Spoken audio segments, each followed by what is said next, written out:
Barrister আরমানকে 8 বছর, হুম্মাম কাদেরকে কয়েক বছর, এরকম বহু মানুষকে। আরে ব্যারিস্টার আরমানের কথা বললে দেখেন তো, একটা মানুষের সোনালী সময়, গোল্ডেন টাইম। ব্যারিস্টার হয়েছেন, বারেট ল শেষ করে ব্যারিস্টার হয়েছেন, বিয়ে শাদী করেছেন, নতুন বউ আর তার সুন্দর কেরিয়ার কিভাবে এই জালেমরা ধ্বংস করে দিয়েছে।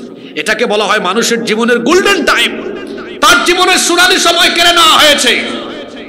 আমি তো বলি এইসব জালিমদের বিচার এত সহজে করা উচিত না। তারা যেভাবে বহু নিরপরাধ মানুষের জীবনকে নরক বানিয়েছে, ঠিক একইভাবে এদেরকেও আয়না করে সারা জীবনের জন্য ঢুকায় রেখে শাস্তি দেওয়া দরকার।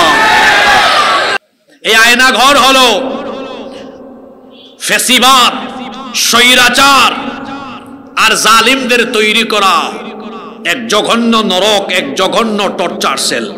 আমি আজকে আপনাদের মাহফিলে আসার সময় ভিডিওগুলো যখন দেখছিলাম, আমার গায়ে লোম দাঁড়িয়ে গিয়েছে। মানুষ কিভাবে এতটা ভয়াবহ হতে পারে। আমি দেখলাম খুব সংকীর্ণ ছোট ছোট রুম, আবার একটা মানুষকে ওইখানে পিছন দিয়ে হাত বেঁধে পা বেঁধে রাখা হয়। এই মানুষটা যেন একটু দেয়ালে আরাম করে হেলানো দিতে না পারে। আপনারা দেখছেন নি দেয়ালের আস্তর কিলা, খেয়াল করছেন নি? মানে একটু আরামও যেন করা না যায়। এই বাংলাদেশে যত মানুষের উপর অবিচার করা হয়েছে, সকল অবিচারের দৃষ্টান্তমূলক শাস্তি এবং সুবিচার এই দেশের মানুষ দেখতে চায়। ইলেকশন সংস্কার এটা পরে করেন, খুনিদের খুনের বিচার আগে করেন। আগে বিচার দরকার, কারণ ঠান্ডা মাথায় যারা পাখির মতো গুলি করে মানুষ হত্যা করেছে, সেই ঠান্ডা মাথার খুনিদের বিচার অবশ্যই হতে হবে। কুখ্যাত নিকৃষ্ট জালেমদেরকে কেউ যদি দয়া দেখায়, সেও হলো জালিমের সহযোগী হিসাবে আরেক জালেম। আলিফ লাম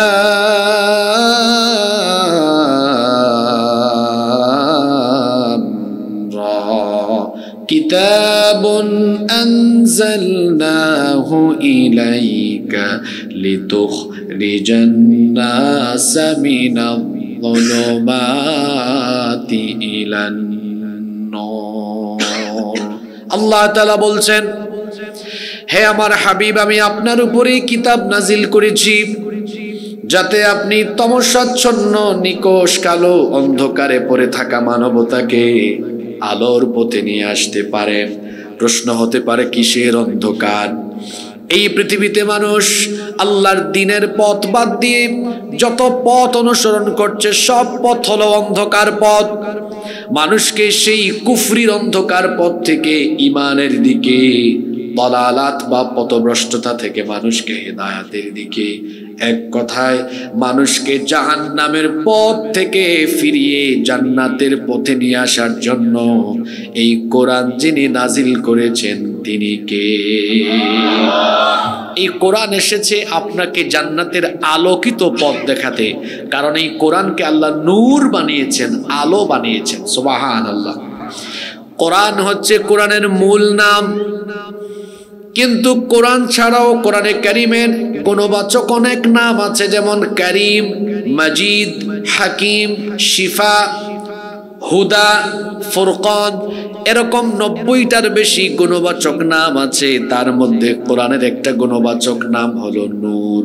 আল্লাহ তাআলা বলছেন, ইয়া আইয়ুহান নাসু ক্বাদ জাআকুম বুরহানুম মির রাব্বিকুম ওয়া আনজালনা ইলাইকুম নূরাম মুবিনা। রব্বুল আলামিন কোরআনুল কারীমের 4 নম্বর সূরা সূরাতুন নিসা এর 174 নম্বর আয়াতে বলছেন, হে মানব জাতি, ক্বাদ জাআকুম বুরহানুম মির রাব্বিকুম, তোমাদের রবের কাছ থেকে তোমাদের কাছে বুরহান এসেছে, অর্থাৎ সুস্পষ্ট প্রমাণাদি এসেছে। ওয়া আনজালনা ইলাইকুম নূরাম মুবিনা, আর আমি তোমাদের জন্য এই নূর, প্রকাশ্য নূর আমি তোমাদের জন্য নাজিল করেছি। সুবহানাল্লাহ। কোরআন হচ্ছে এমন এক আলোকিত কিতাব, এর কাছে কোনো ব্যক্তি, গোষ্ঠী, সমাজ বা জনপদ বা কোনো দেশ যদি কোরআনের কাছে আসে, সেই ব্যক্তি, সমাজ, গোষ্ঠী, সভ্যতা বা দেশ আলোকিত হয়ে যাবে। দেখুন, এই কোরআন আজ থেকে ১৫০০ বছর আগে নবীজির কাছে যখন নাজিল হয়েছিল, সেই যুগটা ছিল অন্ধকার যুগ। অন্ধকার সেই যুগে নবীজির কাছে এই কোরআন যখন আসলো, আল্লাহর নবী এই কোরআন দিয়ে এমন একটি সমাজ, সভ্যতা তৈরি করলেন, কিয়ামত পর্যন্ত সেই সমাজ বা সভ্যতা পৃথিবীবাসীর জন্য দৃষ্টান্ত হয়ে থাকবে। আল্লাহু আকবার। আল্লাহর নবীর কাছে কোরআন আসার পরে তিনি কোরআন দিয়ে মানুষকে কেমনে বদলে দিলেন। যারা ছিল চোর, ডাকাত, খুনি, সন্ত্রাসী, লুটেরা, বিশৃঙ্খলা সৃষ্টিকারী, যারা ছিল নারীর ইজ্জত আর সতীত্বের সম্ভ্রম নষ্টকারী, সেই মানুষগুলো কোরআনের কাছে আসার পরে কোরআনের শিক্ষায় তাদের জীবন এমন ভাবে বদলে গেল। যারা ছিল চোর আর ডাকাত, কোরআনের দীক্ষায় দীক্ষিত হওয়ার পরে এই চোর ডাকাত মানুষগুলো মানুষের মাল আর সম্পদের পাহারাদার হয়ে গেল। আল্লাহর নবী কোরআন দিয়ে এভাবে মানুষ তৈরি করলেন। নবীজির কাছে এই কোরআন নাজিল হয়েছে। আল্লাহর নবীর টোটাল জিন্দেগি হলো ৬৩ বছর। জোরে বলেন তো কত বছর? সবাই বলেন কত বছর? ৬৩ বছর। এই ৬৩ বছর জিন্দেগির ভেতরে ৪০-এর আগ পর্যন্ত তিনি কাউকে দাওয়াত দেন নাই, কারণ তখনও আল্লাহ তার নবীর কাছে এই কোরআন নাজিল করেননি। যখন ৪০-এ তার কাছে এই কোরআন নাজিল হয়েছে, তিনি এই কোরআনের দাওয়াত দেওয়া আরম্ভ করলেন। কোরআনের দাওয়াত তিনি যখন দেওয়া আরম্ভ করলেন, ৪০ বছর কাফির মুশরিকদের চোখের সামনে তিনি বড় হয়েছেন। কেউ তাকে কোনোদিন গালিগালাজ করেনি, কেউ তাকে কোনোদিন আজে বাজে কোনো কথা বলেনি, বরং সবাই আল্লাহর নবীকে মহব্বত করত, ভালোবাসত। কারণ আল্লাহর নবীর চরিত্র ছিল অত্যন্ত উঁচু মানের। আল্লাহর নবীর সত্যবাদিতা, আমানতদারিতা, স্বচ্ছতা, আল্লাহর নবীর চারিত্রিক মাধুর্যতায় মুগ্ধ হয়ে গোটা মক্কার লোকেরা আল্লাহর নবীকে আল আমিন ডাকত। তাদের ধন সম্পদ নবীর কাছে এনে গচ্ছিত রাখতো, আমানত রাখতো। সবাই মিলে তারা আল্লাহর রসুলকে খুবই মহব্বত করত। কিন্তু কোরআন নাজিল হওয়ার পরে এই চিত্র সম্পূর্ণ বদলে গেল। এখন তারাই নবীজিকে পাগল, জাদুকর, কবি, গণক, মিথ্যাবাদী, নাউজুবিল্লাহ, এই সকল গালিগালাজ আরম্ভ করলো। অপরাধ হচ্ছে আল্লাহর কোরআনের দাওয়াত দেওয়া আর মক্কায় তাদের পৌত্তলিকতা এবং তাগুতি মতবাদের বিপরীতে আল্লাহর কোরআনের কথা বলা, এটাই ছিল আল্লাহর নবীর অপরাধ। 13টি বছর এইভাবে মক্কায় কেটেছে। এই 13 বছর নবীজি মক্কায় কি করেছেন? ইন্ডিভিজুয়ালি দাওয়াত দিয়েছেন, ব্যক্তিগতভাবে দাওয়াত দিয়েছেন, ঘরে ঘরে গিয়ে দাওয়াত দিয়েছেন, সমাবেশ করে করেও দাওয়াত দিয়েছেন। প্রথম 3 বছর গোপনে দাওয়াত দিয়েছেন, এরপরে প্রকাশ্যে দাওয়াত দিয়েছেন। এই 13টি বছর আল্লাহর নবীর জীবনে ছিল অত্যন্ত কঠিন সময়। কারণ যখনই নবী দাওয়াত দিতে গিয়েছেন, কাফিরের দল আমার নবীকে রক্তাক্ত করেছে। আমার নবী সাফা পাহাড়ে রক্তে রঞ্জিত হয়েছেন, উহুদের ময়দানে তার দান্দান মুবারক শহীদ করা হয়েছে। তিনি সাজদায় গেলে পরে কাফিরের দল আল্লাহর নবীর উপরে এনে তারা উঠেন নারী বুড়ি ফেলে চলে যেত। শুধু আল্লাহর নবী নয়, সাহাবায়ে কেরাম রক্ত দিয়েছেন, জীবন কুরবানি দিয়ে শাহাদাতের নজরানা পেশ করেছেন। এইভাবে 13টি বছর আল্লাহর নবীর মক্কায় কাটলো। এরপরে আল্লাহর আদেশে তিনি যখন মক্কাতুল মুকাররমা থেকে মদিনায় হিজরত করে গেলেন, পরিস্থিতি বদলে গেল। এবার আল্লাহর নবী মদিনায় যাওয়ার পরে মদিনাকে রাষ্ট্র হিসাবে এর গোড়াপত্তন করে আল্লাহর নবী মদিনার রাষ্ট্রের রাষ্ট্রপ্রধান হয়ে ওফাতের আগ পর্যন্ত 10 বছর মক্কায় তিনি কোরআন দিয়ে মদিনার রাষ্ট্র পরিচালনা করেছেন। তাহলে বলেন তো, আল্লাহর নবীর জীবনের ভেতরে রাষ্ট্র পরিচালনার আদর্শ আছে না নাই? আপনারা কি তা ক্লান্ত হয়ে গেছেন? জরুরি কথা আরম্ভ, ঘুমাই গেল তো না, মনোযোগ আছে না সবর? কি বলেছি শুনেছেন? নবীজির কাছে নাজিল হলো কোরআন 40-এ, 13 বছর মার খেলেন, মানুষ তৈরি করলেন। মদিনায় যাওয়ার পরে এবার মদিনাকে রাষ্ট্র হিসাবে ঘোষণা দিয়ে আল্লাহর কোরআন দিয়ে তিনি রাষ্ট্র পরিচালনা আরম্ভ করলেন। আল্লাহু আকবার, আল্লাহু আকবার। এখন আমাদের দেশে কিছু মুসলমান বের হয়েছে, সকালবেলা মাথায় থাকে না টুপি, বিকেলে দেয় মাথায় টুপি। তারা এমন এমন কথা বলে কোরআন দিয়ে দেশ পরিচালনা, কোরআন দিয়ে অর্থনীতি রাজনীতি পরিচালনা, এগুলো ধর্ম ব্যবসা। নাউজুবিল্লাহ, মুখে দি বার হইল না। হায় হায় হায় হায় হায়, কোন দুর্বল মুসলমানের সামনে আসলে কথা খাওয়া আরম্ভ করলাম, কথা বুঝা না। আল্লাহর রসুল 10 বছর কোরআন দিয়ে রাষ্ট্র পরিচালনা করলেন। তো কোরআন দিয়ে যদি সমাজ দেশ পরিচালনার কথা বলা, আন্দোলন করা, রাজনীতি করা, এটা যদি ধর্ম ব্যবসা হয়, তাহলে প্রকৃত ধর্ম কোনটা? কোরআন দিয়ে রাষ্ট্র পরিচালনা ধর্ম ব্যবসা নয়, বরং কোরআন দিয়ে রাষ্ট্র পরিচালনার কথা বলা, সংগ্রাম করা, কোরআনকে রাষ্ট্র পরিচালনায় নিয়ে যাওয়া, এটি হচ্ছে নবী করিম সাল্লাল্লাহু আলাইহি ওয়াসাল্লামের রেখে যাওয়া সুমহান আদর্শ। ধর্ম ব্যবসায়ী কারা? তাদেরকে আমরা চিনি, বিশেষ করে আমাদের সিলেটের মানুষ তো চিনে তাদেরকে। ইলেকশন আসলে মাথায় ধবধবে সাদা টুপি, ধবধবে সাদা পাঞ্জাবি পায়জামা দিয়ে তারপরে হযরত শাহজালাল রহমতুল্লাহ আলাইহির মাজারে গিয়ে মাজার জিয়ারত করে, কেউ বা আবার মাথায় পট্টি হিজাব লাগিয়ে মাজার জিয়ারত করে, বড় বড় মাদ্রাসার হুজুরদের কাছে গিয়ে দোয়া নিয়ে, আর ক্ষমতায় গেলে কোরআন সুন্নাহ বিরোধী কোনো আইন পাশ করবে না, কিছু করবে না, এমন কথা বলে বলে উলামা মাশায়েখ আর তাওহীদি জনতার কাছে গিয়ে তারপরে এই দ্বীনি অনুভূতিকে কাজে লাগিয়ে ভোট নিয়ে ক্ষমতায় যাওয়ার পরে তারপরে ইসলাম, মুসলমান আর আলেম উলামার উপরে জুলুম নির্যাতনের স্ট্রিম রুলার চালায় যারা, প্রকৃত ধর্ম ব্যবসায়ী হলো তারা। এরা সকালে থাকে টুপি ছাড়া, বিকালে হয় টুপিওয়ালা।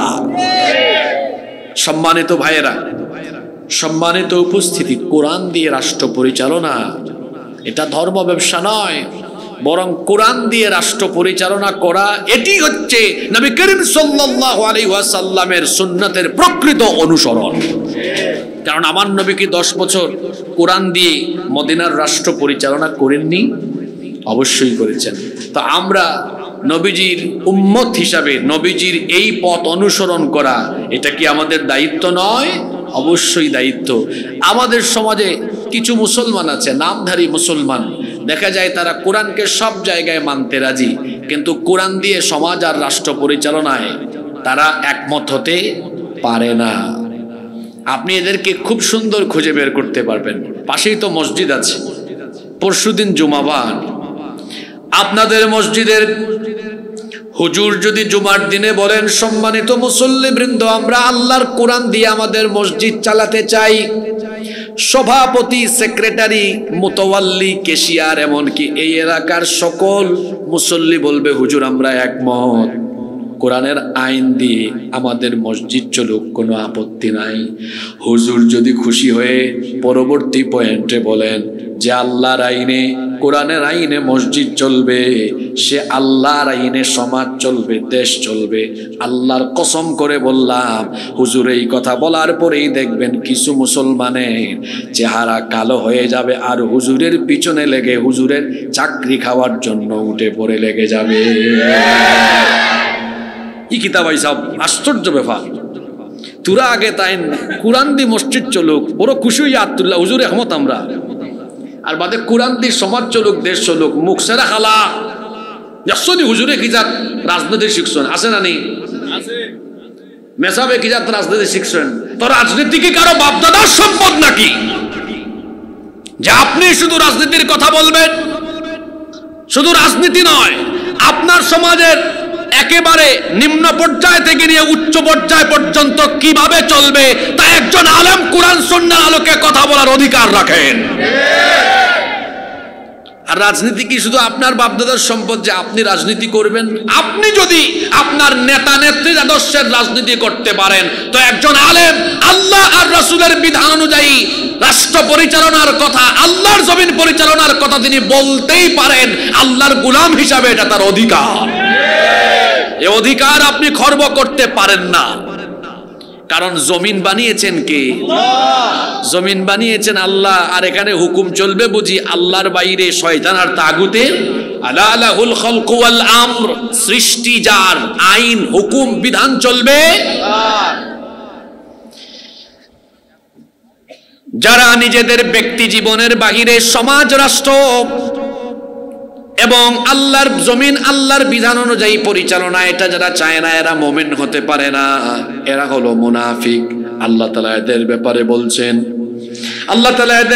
বলছেন, ওয়া ইযা ক্বিলা লাহুম তাআলাউ ইলা মা আনজালাল্লাহু ওয়া ইলার রাসূলি রাআইতাল মুনাফিকিনা ইয়াসুদ্দুনা আনকা সুদুদা।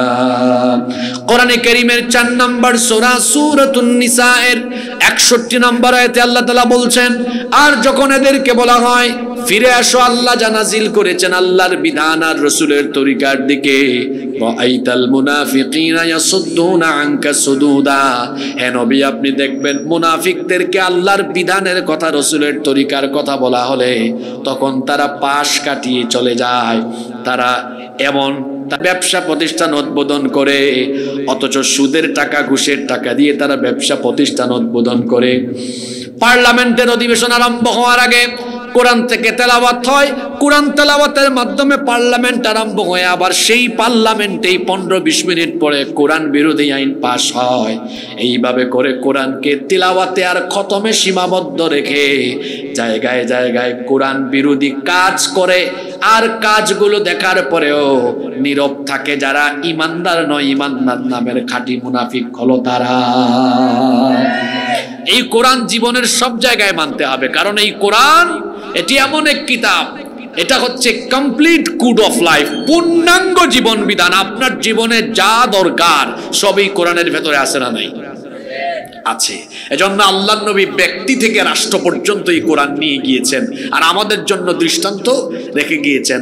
আজ এই বাংলাদেশে কোরআনের তেলাওয়াত আছে, কোরআনের খতমও আছে, কোরআনের ঝাড়ফুঁকো আছে, কিন্তু অবাক করা বিষয় এবং দুঃখের বিষয় হলো আল্লাহর নবী যেভাবে কোরআন দিয়ে রাষ্ট্র পরিচালনা করে আমাদের জন্য দৃষ্টান্ত রেখে গিয়েছেন, সেই আদর্শ আজ আমাদের মধ্যে নাই। সম্মানিত উপস্থিতি, রাষ্ট্র ব্যবস্থায় কেন কোরআন দরকার, কোরআনের আইন কেন রাষ্ট্রীয় জীবনে দরকার, আজকে আমি বেশ কয়েকটি কারণ তুলে ধরব। কারণ আপনাকে তো লাভ লস বুঝতে হবে। আর কি, যদি লাভ থাকে তাহলে তো সবাই এমনি একমত হয়ে যাবে না আসলেই রাষ্ট্র ব্যবস্থায় কোরআন দরকার। এজন্য আমি বেশ কিছু কারণ আজকে আপনাদের সামনে তুলে ধরব। আল্লাহ আমাদেরকে মনোযোগী হয়ে শোনার তৌফিক দান করেন, আমরা বলি আমিন। কেন রাষ্ট্র ব্যবস্থায় কোরআনের আইন দরকার? নাম্বার 1 নম্বর, রাষ্ট্র ব্যবস্থায় এই কারণে কোরআনের আইন দরকার কারণ কোরআনের আইন হলো অপরিবর্তনীয়, আর তার বিপরীতে মানুষের তৈরি করা আইন হলো পরিবর্তনীয়। মানুষ যে আইন তৈরি করে এই আইন কিছুদিন, কয়েক মাস বা কয়েক বছর পর এটা পরিবর্তন হয়, সংশোধন হয়, সংযোজন বা বিয়োজন হয়। যেমন বাংলাদেশ 1971 সালে স্বাধীন হওয়ার পরে বর্তমানে 2025 এ পর্যন্ত বাংলাদেশের সংবিধান 17 বার সংশোধন হয়েছে। এখন ডক্টর ইউনূস সাহেব আরেকবার সংস্কার করার কাজে হাত দিচ্ছেন। উনি করলে হবে 18, সামনে আরো যেই আসবে সে আবার দেখবেন এটাকে পরিবর্তন করবে। আপনাদের কি মনে হয় সংবিধানকে সংশোধন, সংযোজন বা বিয়োজন করা হয় সবার আগে কি জনগণের চিন্তা মাথায় রেখে করা হয়, নাকি যারা এটা সংশোধন করে তাদের নিজের স্বার্থ বিবেচনায় রাখে? তাদের নিজের স্বার্থ বিবেচনায় রাখে। সে আগে দেখবে লং টাইম, দীর্ঘমেয়াদী ক্ষমতায় 41 পর্যন্ত থাকা যায় কিনা। সংবিধানে ফাঁক ফুকর বের করে আমরা যে সিলেটি ভাষায় হয় না বেড়াচারা, যে সবাই বেড়াচারা লাগাইয়া রাখবো যাতে আমার আর না মানি না যায়। এইভাবেই 1971 থেকে 1971 থেকে যে যখন সুযোগ পায় হাত দিছে, হে তার নিজের স্বার্থ আগে বিবেচনা করে দেখে আমার ক্ষমতা ঠিক থাকবো না, ওখান মাথা ত্রাইকিয়া তার বাদে সংবিধান সংশোধন করে বদলায়। এখন হৌকা যায়, মানুষ তো স্বভাবজাত স্বার্থপর। এই স্বার্থপর মানুষে যদি আবার মানুষের লাগি আইন বানায়, তে হে তো আগে নিজের স্বার্থর কথা বিবেচনা করিয়া আইন বানাইব। সুতরাং নিজের স্বার্থ বিবেচনা করিয়া আইন বানাইলে ইটা কিতা সব মানুষের লাগি কল্যাণ করইব না অকল্যাণ করিব? অবশ্যই অকল্যাণ করইব। আর মানুষের তৈরি করা আইনের স্টেবিলিটি নাই। আজকে আপনি আজকে সংশোধন করবা, বাদে সুযোগ পাইলে আমিও করব। আর মানুষ তো এমন, এরা অত্যন্ত স্বার্থপর। এজন্য আল্লাহ তাআলা মানুষের এই স্বভাব তিনি তো জানেন, এজন্য তিনি গুরুত্বপূর্ণ কোনো কিছু মানুষের হাতে তুলে দেন নাই, কারণ মানুষ তো খুব স্বার্থপর। এজন্য নিত্য প্রয়োজনীয় বিষয়গুলো আল্লাহ মানুষের হাতে দেন নাই। আমি তুরা হয় একটা বিষয় হই, আপনারা একটু জবাব দিবা, এই জিনিসগুলো আপনারা ডেইলি লাগেনি হইবা। হৌকা চাইন সূর্যের আলো ডেইলি লাগেনি, পানি, বাতাস, আলো, অক্সিজেন, আগুন, আল্লাহ ইটা মানুষের হাতে দিছেন না আল্লাহর কাছে রাখছেন? আপনারা কাছে দিছেন না, এখানে আল্লাহ জানেন। তারা তো তুরাই ইন্টারনেট আসিল, হয় বন্ধ করিলাম, বন্ধ করিয়া হয় কিতা আমরা বন্ধ করছি না, বন্ধ হয়ে গেছে। ঠিক আছে নি? বন্ধ করিয়া হয় আমরা বন্ধ করছি না, বন্ধ হয়ে গেছে। যারা তো সামান্য ইন্টারনেট থাকলে মানুষে তারার মতামত প্রকাশ করাত গেলে ওই ইন্টারনেট শুদ্ধ বন্ধ করে ফেলা। এই মানুষেরা তো আল্লাহ যদি সূর্যের আলো, পানি, বাতাস, আলো, অক্সিজেন, আগুন এটা দিতা, তখন হইল নে যত সময় পর্যন্ত আমার আনুগত্য না করবা, অত আন্দোলন বন্ধ করিয়া গরো না যাইবা, পানি দিতাম না, বাতাস দিতাম না, আগুন দিতাম না, একবার মারি ফেলাইতাম। আল্লাহ বালা করে জানেন ই মানুষ স্বার্থপর। এর লাগে আল্লাহ নিত্য প্রয়োজনীয় বাচ্চা থাকার লাগে যেটা লাগে এটা আল্লাহ কোনো মানুষের কাছে দিচ্ছেন না, আল্লাহ রাখছেন কার গেছে? কারণ এই মানুষ বড় স্বার্থপর। এই মানুষ যদি জমিন পরিচালনার জন্য নিজে আইন বানায়, এই মানুষ তার স্বার্থের কথা বিবেচনায় রেখে তার স্বার্থের বিরোধী বা তার মত পথের বিরোধী মানুষগুলোকে সে একেবারে সর্বনাশ করে ফেলবে। এজন্য আল্লাহ তাআলা জমিন পরিচালনার বিধান কোনো মানুষের হাতে ন্যস্ত করেননি। আল্লাহ বলেছেন সাবধান, আলা লাহুল খালকু ওয়াল আমর, সৃষ্টি যার, আইনও চলবে। কেন এই জমিন পরিচালনায়, দেশ পরিচালনায় আল্লাহর আইন দরকার? প্রথম পয়েন্ট ভালো করে বুঝেন। কারণ মানুষের আইন পরিবর্তন হয়, কিন্তু আল্লাহর আইনে কোনো পরিবর্তন। আপনারা বলেন তো, কোরআন ১৫০০ বছর আগে নাজিল হয়ে আজ পর্যন্ত কোরআনে কারিমের একটা অক্ষর তো দূরের কথা, একটা নোক্তা পর্যন্ত পরিবর্তন কি হয়েছে? কিয়ামত পর্যন্ত পরিবর্তন হওয়ার সম্ভাবনা আছে? হয়েছে। আপনারা একটা সুন্দর উদাহরণ দিই। এই পকুয়া বা বড়লেখা পরিচালনা করবার লাগে আপনারা আমার বাইরে দায়িত্ব দিলা, হইলে আপনি চালাউকা। এখন একটা এলাকা চালাইতে হইলে কিছু আইন লাগে না? চুরি করলে এই এলাকাত শাস্তি কিতে হইব, ডাকাতি করলে কিতে হইব, কোন শাস্তির কোন অপরাধ, তাই নিজের হাতে একটা আইন বানাইলা। এখন মানুষ তো আর স্থায়ী নাই, মানুষের জীবন এটা ক্ষণস্থায়ী, যে কোনো সময় মারা যাইতে পারে, বা তার শরীরের ক্লান্তির কারণে, দুর্বলতার কারণে, অক্ষমতা বা বার্ধক্যর কারণে তাই রিটায়ার্ড হইতে পারেন। আমার বাইর দায়িত্ব শেষ হওয়ার বাদে আপনারা কইলা, হুজুর আপনি এবলা দায়িত্ব লুকা। আমি লইয়া দেখলাম, হায় হায় হায়, আমার আগরেন ইটা যেটা আইন বানাইছেন, চুরি হলে বলে 2 বছর জেল। আমার এমন এক দল সাঙ্গ পাঙ্গ ডানে পাবে, এটা চুর আর সামার বেশি।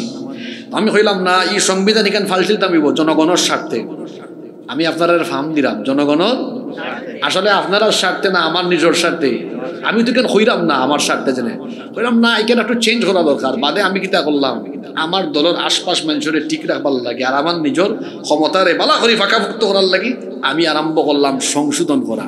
আমি এক সময় গেলাম কি বাদে হুজুরে দায়িত্ব পাইলা, হুজুরে দেখলা আমার আগরেন বেতালা আসলা, চুরি চামারি বাড়াইয়া গেছেন। আমি এখন আইনটা আরো তোরা কঠোর করি, তাই আবার আইন বদলাইলা। এই যে আমরা 3 জনে 3 বার দায়িত্ব লইলাম, যে যার মতো করি আমরা 3 বার আইন বদলাইলাম।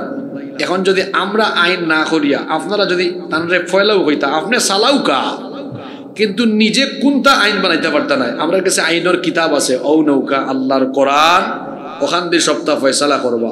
তাই 5 বছর হোক আর 10 বছর হোক, 5 বছরে 10 বছরে নিজে একটা কিচ্ছু বানাইতে পারবা? জোরে মতুকা বাদ দিতে পারবা? তাই শেষ। আমার কাছে দায়িত্ব হইলো, আমিও পারতাম নাই, আমার বাদে হুজুরেও পারতা নাই। তার মানে বোঝা গেল কোরআনের আইন যদি কোনো দেশও থাকে ব্যক্তির পরিবর্তন হয়, কিন্তু আইনের কোনো পরিবর্তন হয় না। আপনার দেশও 71 সাল থেকে আজকে 54 বছর ধরে চলেন মানুষের তৈরি করা আইন দিয়ে দেশ চালানি। এর লাগে 2 বছর 5 বছর বাদে বাদে আইন পাল্টি যায়, আইন বদলি যায়। আর এই আইন জনগণের কথা বিবেচনা করে করা হয় না, বরং চোর ডাকাত দুর্নীতিবাজরা সম্পদের পাহাড় কিভাবে তৈরি করবে সেই দিক বিবেচনায় রেখে তারা যুগের পর যুগ ধরে মানুষকে নির্যাতন করে করে শেষ করে দিচ্ছে। এই কিতাবে কোনো পরিবর্তন নাই, পরিবর্তন হবে না, কোনো ভুল নাই। আবার মানুষের আরো একটা দুর্বলতা আছে, সেটা হলো মানুষ ভুল করে, কিন্তু আল্লাহর কি কোনো ভুল হয়? নাউজুবিল্লাহ। তিনি হচ্ছেন ভুল ত্রুটি অক্ষমতা দুর্বলতা থেকে মুক্ত সেই মহান সত্তা। তিনি কে? সেই আল্লাহ। এমন এক জীবন বিধান আমাদেরকে দিয়েছেন। আল্লাহ বলছেন এমন এক কিতাব দিলাম, এটা এমন এক জীবন বিধান। যালিকাল কিতাবু লা রাইবা ফীহি হুদাল লিল মুত্তাকিন। এটা এমন কিতাব যার ভেতরে কোনো সন্দেহ নাই। তাহলে সন্দেহ মুক্ত এই কিতাব দিয়েই তো আমাদের কল্যাণ হবে। মানুষের তৈরি করা আইন দিয়ে কখনো রাষ্ট্র ব্যবস্থায় কল্যাণ আসতে পারে? মনোযোগ আছে রে সবর, বাকি পয়েন্টগুলো সেনসিটিভ। নাম্বার 2, কেন রাষ্ট্র ব্যবস্থায় কোরআনের আইন দরকার? কোরআনের আইন যদি রাষ্ট্র ব্যবস্থায় প্রতিষ্ঠিত হয় তাহলে মানুষ ন্যায় বিচার পাবে, কোথাও কোনো অবিচার হবে না।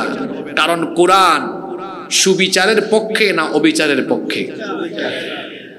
আল্লাহর নবী বলেছেন মান ক্বালা বিহি সাদাকা, যে কোরআন থেকে কথা বলে সে ব্যক্তি সত্য কথা বলে। ওয়া মান আমিলা বিহি উজরা, যে ব্যক্তি কোরআন দিয়ে আমল করে তাকে পুরস্কার দেন কে? ওয়া মান হাকামা বিহি আদালা, যে কোরআন দিয়ে বিচার করে সে ন্যায় বিচার করে। কারণ আল্লাহর কোরআনে অন্যায় অবিচার করার কোনো হুকুম দেওয়া হয় নাই, বরং আল্লাহ তাআলা আদেশ করেছেন। সূরা নাহালের 90 নম্বর আয়াত, জুমার সানি খুতবায় আপনারা সবসময় আয়াতটা শুনেন, ইন্নাল্লাহা ইয়া'মুরু বিল আদলি ওয়াল ইহসান। সূরা নাহালের 90 নম্বর আয়াত। নিশ্চয়ই আল্লাহ তোমাদেরকে ন্যায় বিচার আর সদাচারের আদেশ দিচ্ছেন। আবার আল্লাহ তাআলা অন্য আয়াতে বলছেন, ওয়া ইযা হাকামতুম বাইনান নাসি আন তাহকুমু বিল আদল।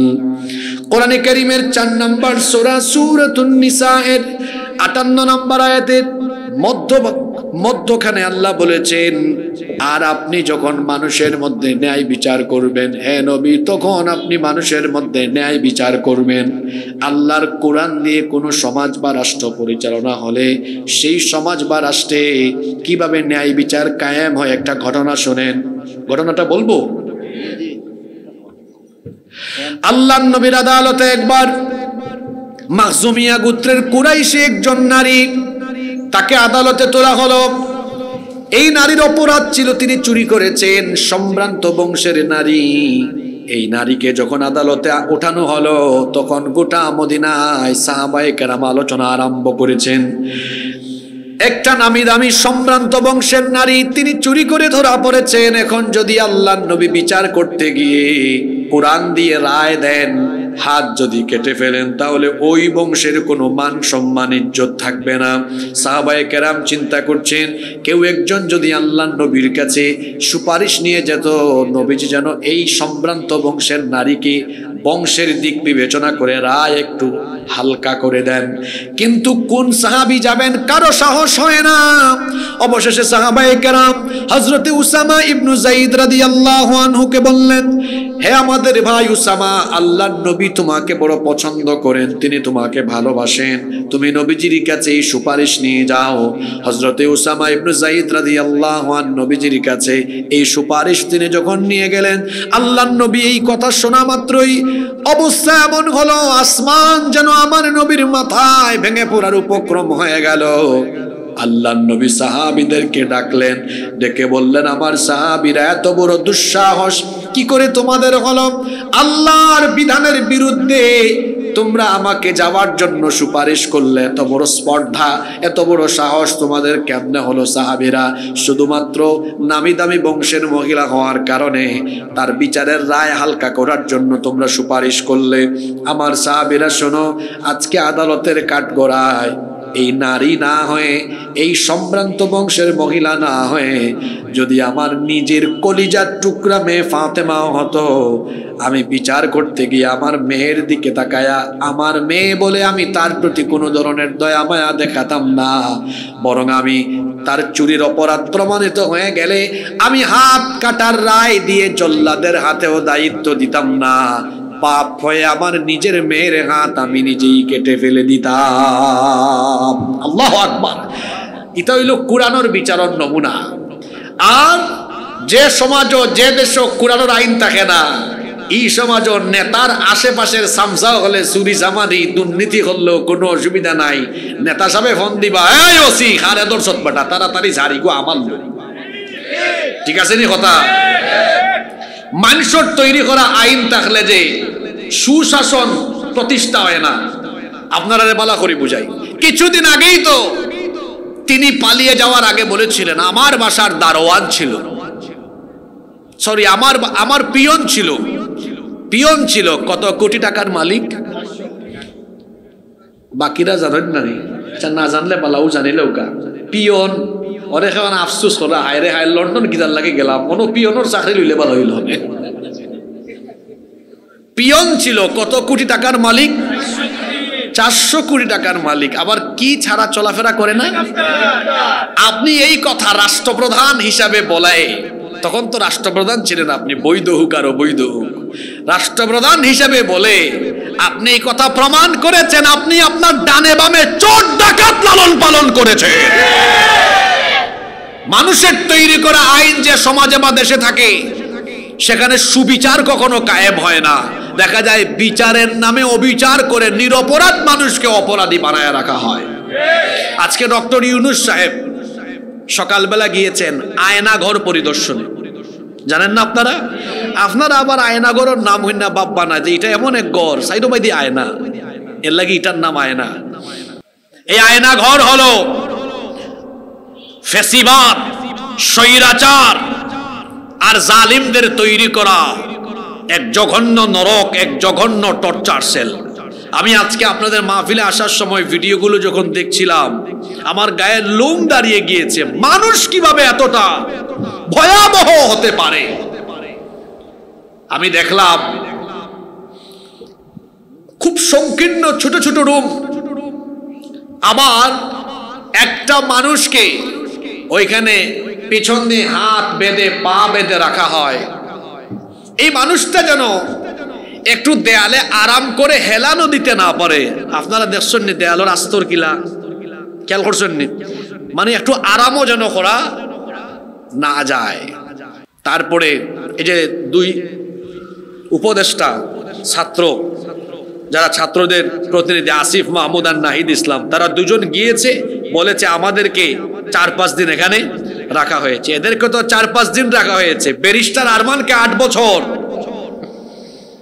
হুম্মাম কাদেরকে কয়েক বছর, এরকম বহু মানুষকে। আরে ব্যারিস্টার আরমানের কথা বললে দেখেন তো, একটা মানুষের সোনালী সময়, গোল্ডেন টাইম। ব্যারিস্টার হয়েছেন, বারেট ল শেষ করে ব্যারিস্টার হয়েছেন, বিয়ে শাদী করেছেন, নতুন বউ আর তার সুন্দর কেরিয়ার কিভাবে এই জালেমরা ধ্বংস করে দিয়েছে। এটাকে বলা হয় মানুষের জীবনের গোল্ডেন টাইম। তার জীবনের সোনালী সময় কেড়ে নেওয়া হয়েছে। আমি তো বলি এইসব জালিমদের বিচার এত সহজে করা উচিত না। তারা যেভাবে বহু নিরপরাধ মানুষের জীবনকে নরক বানিয়েছে, ঠিক একইভাবে এদেরকেও আয়না করে সারা জীবনের জন্য ঢুকায় রেখে শাস্তি দেওয়া দরকার।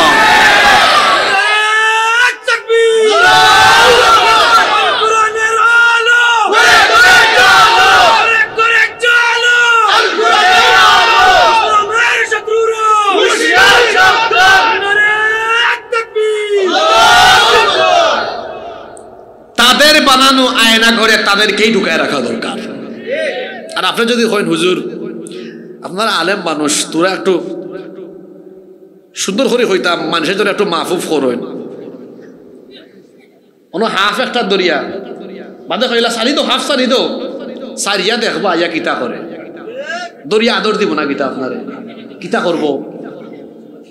ও আমার সুজা মাত সাফ দরিয়া কেউ সারলে সাপে জ্বালা সুবল মারে, ঠিক তেমনি ইতিহাসের কুখ্যাত নিকৃষ্ট জালেমদেরকে কেউ যদি দয়া দেখায় সেও হলো জালিমের সহযোগী হিসাবে আরেক জালেম। জালিমের সহযোগীও হলো জালেম। আজকে আসার সময় দেখলাম একটা ছেলে, ওই যে রাফি কন্টেন্ট ক্রিয়েটর, সে ওই ছাত্রদের আন্দোলনের পক্ষে ছিল, তার বাড়িঘর জ্বালায় দেওয়া হয়েছে।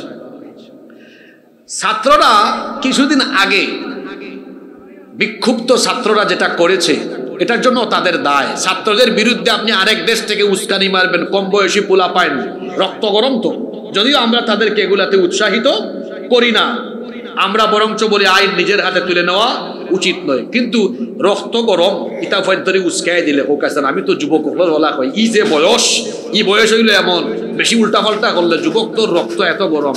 আমি যুবক হলে হই তুফানোর মতো, যুবকদেরকে আমি হই এরা হইল নদীর স্রোতর মতো। নদীর স্রোত যে ভাই আয়, স্রোতর সামনে কোনটা তাকলে হোক আছেন এটা তাকে না বাইসা যায়, নদীর স্রোতর সামনে যায় তা যেমন বাইসা যায়, এই যুবক হলে কুচাকুচি করলে উসলাইয়া দিলে এমন খাম হইব কোনটা সামনে থাকতো না, এরার বয়স হইছে হলাম। আপনি উস্কে দেন কেন? আপনি ভুল করেছেন, ভুলের জন্য অনুতপ্ত হন না, অনুশোচনা বোধ করেন না, বরং এই ছাত্রদেরকে উস্কে দেন, তাদেরকে নিয়ে কটুবাক্য করেন। তো এই ছাত্ররা উস্কাইলে রক্ত তো গরম, যেটা উজিত পারে, ঠিক আছে নানি?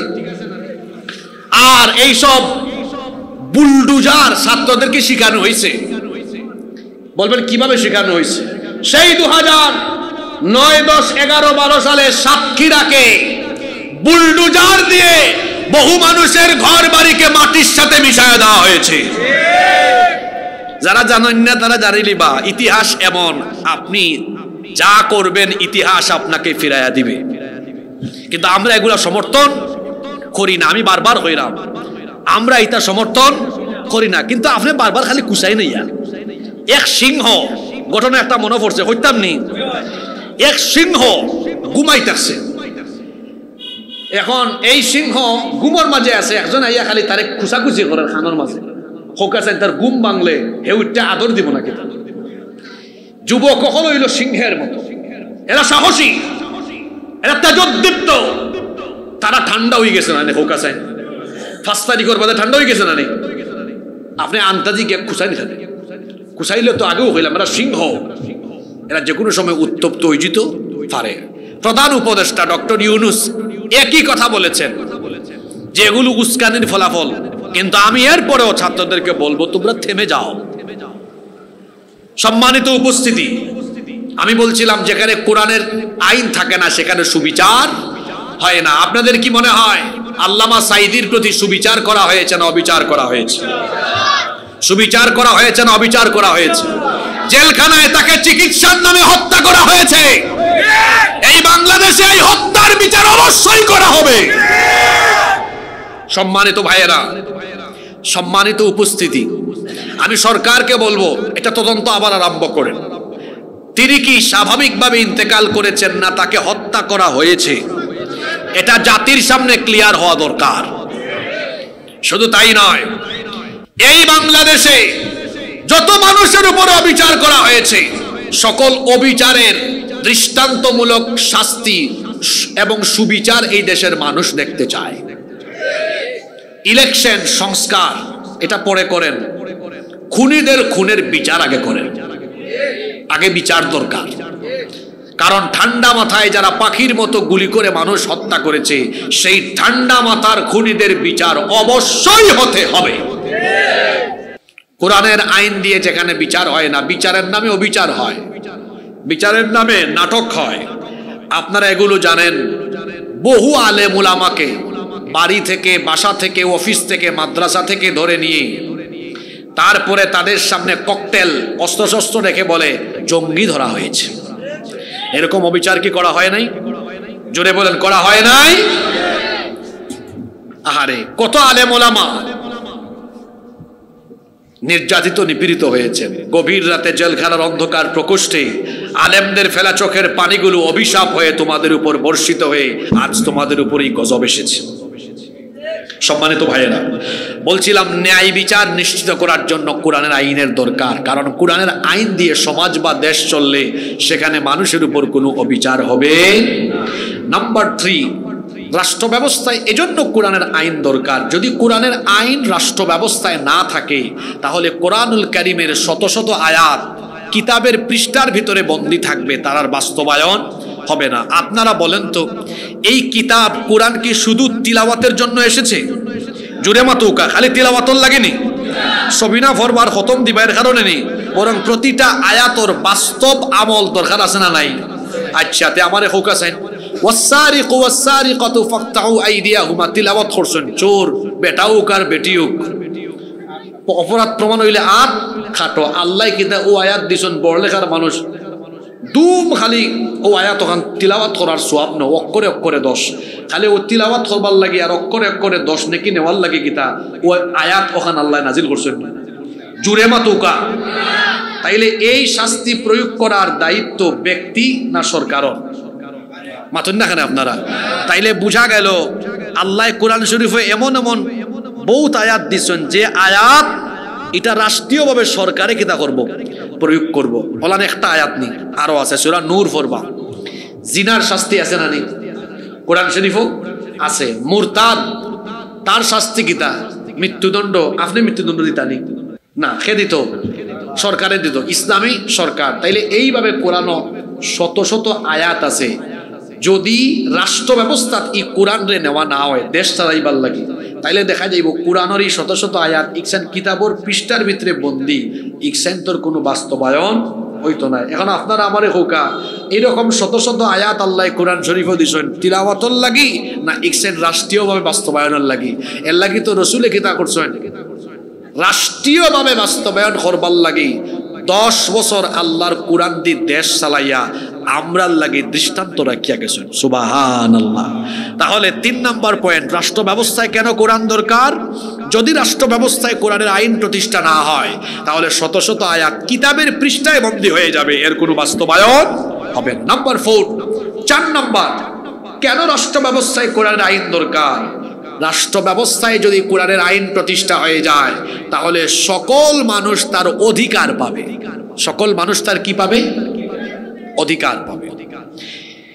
নারী তার অধিকার পাবে, শ্রমিক তার অধিকার পাবে, প্রত্যেকটি সেক্টরের মানুষ তার ন্যায্য অধিকার পাবে। শুধু তাই নয়, যারা অমুসলিম আছে তারাও তাদের অধিকার পাবে, ধর্ম পালনের সুযোগ পাবে। আমার দেশে হিন্দু, বৌদ্ধ, খ্রিস্টান, অন্যান্য ধর্মাবলম্বী যত ভাই বোনেরা আছেন, কোরআন যদি কায়েম হয়ে যায়, এই দেশটা যদি কোরআনের দেশ হয়ে যায়, এর সুফল তারাও ভোগ করবেন। তারা তাদের ধর্ম নির্বিঘ্নে নিরাপদে স্বাধীনভাবে পালন করতে পারবেন। কারণ আল্লাহ তাআলা এই কোরআনে আমাদেরকে কি দিক নির্দেশনা দিয়েছেন শুনেন।